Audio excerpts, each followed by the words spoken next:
Tonight, a big promise from an even bigger company now on hold. Microsoft halting plans for its massive new tech hub on Atlanta's west side.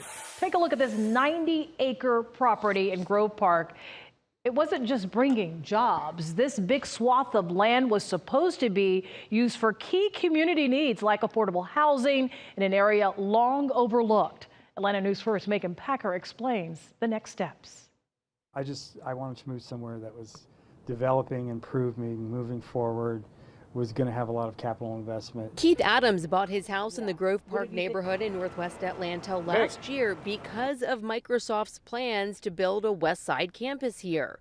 But now the tech giant is announcing it's pausing the planning process on the 90-acre project just off of Donald Lee Hollowell Parkway.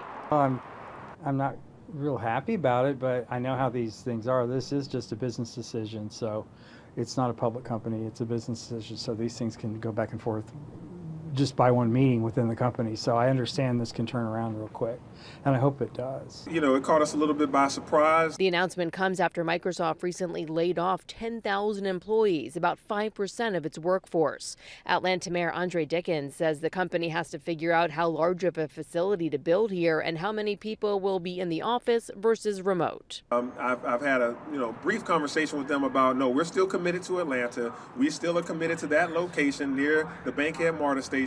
And I've also encouraged them and almost, downright, told them that they must continue to do community engagement. A Microsoft spokesperson says this land is not for sale and they still aim to set aside a quarter of the 90 acres for community needs. This is kind of a desert for a lot of different businesses, and I thought the Microsoft thing would really help us here.